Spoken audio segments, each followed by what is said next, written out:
탄핵과 하야의 기로 속에서 윤석열 대통령의 선택은 탄핵인 것으로 전해지고 있습니다. 화면 함께 보겠습니다. 하야보다 탄핵이 낫다. 조선일보 통해서 보도가 나왔습니다. 조기 하야 대신 법적으로 헌법재판소의 재판에서 다퉈보겠다. 탄핵을 감수하겠다라는 그런 의지를 드러냈다고 대통령실에서 전해왔습니다. 민주당의 정부 고위 관료 무차별적인 탄핵 등 비상계엄 선포 근거 내세워서 법리적으로 다툴 생각을 하고 있다라는 얘기가 나오고 있습니다. 한동훈의 조기 퇴진 로드맵 사실상 거부했다는 평가입니다. 자, 임기를 당에 일임한다고 하더니 왜 갑자기 자기 입장을 냈는지부터 좀 궁금합니다. 김재원 최고는 어떻게 좀 보셨습니까? 아니 실제로 대통령실에서 그런 입장을 낸 적이 없죠. 실제로 탄핵이 더 낫겠다 이런 입장을 낸 적이 없지 않습니까? 뭐 그렇게 전해지고 있죠. 예, 전해지는 것밖에 없죠. 근데 임기 기타 이제 그 전국 안정 방안을 당에 일임한다고 했지만 그러나 그 헌법과 법률에 정해진 대통령의 직무를 그 고려해서 네. 향후에 전개 방향을 의논해야 되는데 당내에서부터 이 조기 퇴진 방향에 대해서 이것은 현실적으로 불가능하지 않느냐고 저는 문제 제기를 했었거든요. 네. 이게 조기 퇴진을 한다고 하더라도 그 기간 동안에 대통령의 직무를 정지한다고 하는 그 주장이 과연 먹혀들겠느냐 그런 의미에서 문제 제기를 했고 또 그것에 대해서 별다른 방향을 내놓지 못하고 그냥 대통령 직무가 정지되었다고 주장만 했던 거죠. 그래서 그 부분에 대해서 해결하지 않고 당에서 일방적으로 밀어붙인 것 자체가 조금 이해가 되지 않았습니다. 그리고 또 하나는 당장에 국군 통수권 문제는 사실 우리가 그 한미연합사를 구성하고 있고 네. 또 군 작전권의 문제에도 관련이 되어 있기 때문에 국군 통수권자에 대한 명백한 입장이 있어야 되는데 그것을 우리 당에서 총리에게 있다든지 또는 국군 통수권을 행사하는 것은 잘못이다라고 주장하지만 미국 측에서 곧바로 그러면 발포 명령권자 또는 국군 통수권자가 누구냐 이런 질문을 했을 때 결국 답변을 하지 못하고 대통령에게 있다는 것은 정부 측의 입장이고 당에서는 답변을 하지 못하는 이런 사태가 반복되었습니다. 그래서 이 문제는 사실 조기 퇴진 문제 자체가 과거에 8년 전에 박근혜 전 대통령의 그 탄핵 사태가 있었을 때도 동일한 문제가 있었거든요. 네. 그때 당시의 내용까지 설명하면서 이의 제기를 했지만 좀 이해를 하지 못하는 것 같았습니다. 그래서 좀 아쉬운 대목입니다. 대통령이 탄핵이 낫겠다라고 결정했다기보다는 제가 보기에는 네. 조기 퇴진의 현실적인 문제가 있지 않느냐.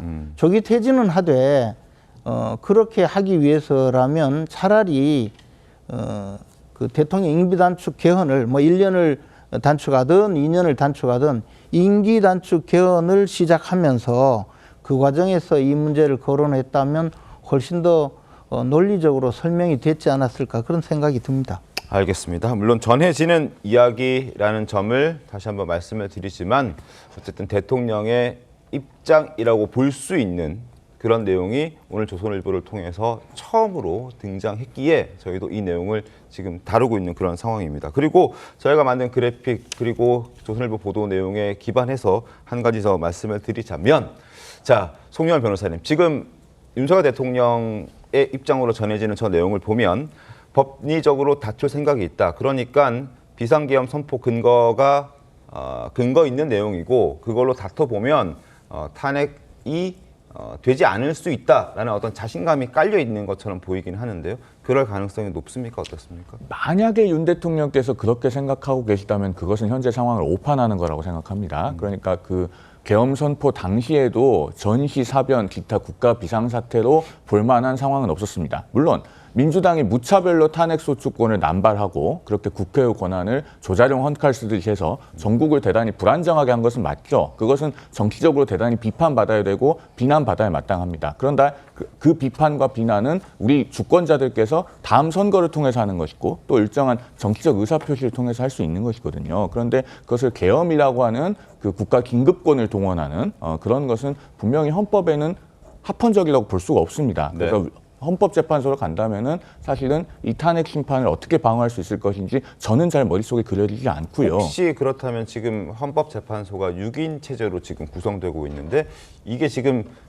현재 상황 6인 체제를 감안해서 이렇게 탄핵을 하는 게 더 낫겠다라고 얘기한 건 아닐까요? 제가 추론해 보자면 두 가지 가능성이 있을 수 있습니다. 첫째로 말씀하신 것처럼 현재 헌법재판관이 6인이기 때문에 네. 국회가 이 어지러운 상황에서 3인을 정상적으로 선출하는 절차를 거칠 수 있을 것인가. 그다음에 선출하더라도 그러면은 대통령이 직무정지된 상태에서 국무총리가 그 임명장을 주는 것은 합당한가에 대한 논란이 있을 수 있고 6명의 헌법재판관은 3명의 헌법재판관이 뒤에 들어올 건데 네. 초반에 적극적으로 속도감 있게 심리를 진행할 것인가 아니면은 조금 유보적으로 두고 볼 것인가 이런 시간적인 불확실성이 존재합니다. 그다음 또 한 가지는 헌법재판소법 51조에 보면은 탄핵소추와 동일한 사유로 형사재판이 진행 중일 때는 탄핵심판 절차를 정지할 수 있다는 조항이 있습니다. 네. 실제로 지금 정지된 경우가 있지 않습니까? 얼마 전에 2심에서 그 이른바 고발사주 의혹에 대해서 무죄를 선고받은 손준성 검사에 대한 탄핵심판 사건. 지금 헌법재판소에서 형사재판이 진행 중이라는 이유로 탄핵심판이 정지돼 있습니다. 그런 사례를 참고해서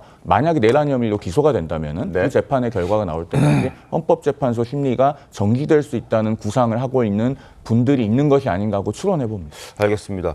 제가 네. 조금 말씀드리면요. 이제 저도 이 계엄 선포는 저 정당 헌법과 법률에 규정된 요건을 갖추지는 못했다고 생각합니다. 그러니까 이제 그렇게 말하면 그게 위헌 위법이라는 의미겠죠. 그런데 과거에 노무현 전 대통령 탄핵 심판 그리고 박근혜 전 대통령 탄핵 심판에서도 동일하게 위법 행위라는 것은 인정을 했습니다. 그런데 이 대통령의 탄핵이라는 것은 국민의 그 유권자 전원이 그 참여해서 선출한 대통령이기 때문에 대통령을 파면하는 것은 단순한 위법 행위가 있다고 인정되면 곧바로 파면하는 것이 아니고 대통령을 파면했을 때 벌어질 헌정 중단 사태 그리고 이 위법성의 정도를 비교해서 결정하겠다는 겁니다. 그래서 노무현 전 대통령의 경우에는 위법성이 있더라도 그것이 크지 않다고 해서 탄핵을 기각했고 박근혜 전 대통령의 경우에는 그 상황을 크게 판단을 해서 파면한 것이거든요. 그러면 지금 이 상황에서 계엄 선포가 위법하다 하더라도 과연 이것이 어느 정도의 그 네네. 위법성이 있느냐를 다퉈볼 여지가 있다고 아마 헌법학자 중에서도 그 점을 지적하는 분이 있습니다. 그리고 또 볼 것도 없이 탄핵이다 이렇게 주장하는 분들도 있죠, 당연히. 네. 그래서 그 부분에 대해서 좀 첫째 여지가 있는 것이고 지금 그 외의 절차적인 부수적인 내용은 솔직히 좀 아주 그 부수적인 내용이죠. 기본적으로 이 문제에 대해서 판단을 하는 것이고 내란죄가 성립되느냐의 여부에 대해서도 네. 이것은 이제 탄핵과는 별개입니다. 탄핵은 계엄 선포가 불법이다라는 것을 전제로 하는 것이고 내란죄가 성립되느냐의 여부에 대해서도 별도의 또 판단이 있어야 될 거라고 봅니다. 알겠습니다. 이건태 의원님, 조선일보 보도 보셨을 텐데 민주당 입장에서는 지금 탄핵을 어떻게든 추진하고 가결시켜 내겠다라는 희망이 원하는 게 그거지 않습니까? 그렇다면 저 보도를 봤을 때 좀 민주당 입장에서는 그래 잘 됐다 뭐 이런 생각하셨습니까? 아니면 어떤 생각하셨습니까? 예, 이 상황에서 결정권을 가지고 있는 건 두 주체가 있습니다. 네. 하야에 대한 결정권은 윤 대통령이 가지고 있고 탄핵에 대한 결정권은 국회가 가지고 네. 있습니다. 윤 대통령이 뭐 하야를 할지 말지 언제 할지는 전적으로 윤 대통령한테 맡겨진 문제이기 때문에 거기에 맞춰서 정치 일정을 한다는 것은 그 말도 안 되고요. 국회는 국회가 가지고 있는 권한과 의무, 책무인 탄핵 절차를 빨리 진행해야 되는 것이죠. 그게 그러니까요. 국회 의무고 네. 탄핵 절차만이 윤 대통령의 직무를 즉시 정지시킬 수 있습니다. 나머지는 전부 윤 대통령의 마음먹기에 따라 걸리는 문제이기 때문에 그건 매우 불안정하고 국가의 운명과 장래를 윤 대통령의 마음에 맡겨둘 수는 없습니다. 그래서 탄핵 절차를 신속히 진행해야 되고 그리고 이제 윤 대통령이 탄핵 재판으로 선택했다 하더라도 네. 그 이유가 뭐냐? 뭐 지금 탄핵 그러니까 위헌 위법의 그 비상계엄은 맞지만 그 탄핵할 정도인지 이건 또 다른 문제 아니냐 이런 말씀을 하셨는데 네. 윤 대통령을 아주 적극적으로 편드는 사람이 아니라면, 객관적으로 이 상황을 보고 있는 분이라면 명백히 탄핵 사유이고 탄핵 결정도 명백하다, 그렇게 인식하고 판단하는 게 대부분의 국민이고 전문가들도 대부분으로 그렇게 판단하고 있다고 생각합니다. 네, 알겠습니다. 네, 이 국민의힘이 이 상황에서 조기 퇴진 방안으로 말씀하신 그 두 개의 안을 내놨습니다. 윤 대통령이 탄핵 심판을 받겠다 이런 상황에서 그럼 이 논의는 지금 의미가 없어지는 것인가 이런 얘기도 지금 나오고 있는데, 그래서 당장 2차 탄핵안 표결 때 찬성을 안 할 수도 없는 상황이 초래된 것 아닌가. 왜냐하면 윤석열 대통령이 직접 탄핵에 대한 긍정적인 의사를 밝혔기 때문에. 근데 아까 김재원 최고위원님 말씀 들어보면 직접적으로 밝힌 건 아니라서 아직 여지는 있다 이렇게 말씀을 하시는 것 같습니다. 한동훈 대표 입장 어떻게 해야 될까요? 일단 개인적인 의견을 전제로 말씀드리면은 그래도 한동훈 대표가 마지막으로 한번 대통령의 의사를 직접 확인해야 되지 않을까 싶습니다. 대통령 본인께서 직접 대국민 담화를 통해서 임기를 포함한 전국 수습 방안을 당에 일임한다. 네. 이렇게 공언을 하셨던 것 아닙니까? 그러면은 그 공언을 뒤집고 하야는 못하겠다라고 하신다면은 그것도 큰 파장이 있을 겁니다. 다만 이것이 현재까지는 대통령실 관계자의 전언이지 않겠습니까? 네. 그렇다면은 마지막으로 대통령을 만나서 직접 이 문제를 상의를 하고 당에서 이런 안이 나왔는데 어떻게 하실지에 대한 의견을 직접 들어봐야 된다고 생각합니다. 다만 만약에 어떤 안도 받아들이지 않겠다라고 한다면은 그런 부분이 현실적으로는 국민의힘 당내의 어떤 의견에도 영향을 상당히 미칠 수 있을 것이라는 생각이 듭니다.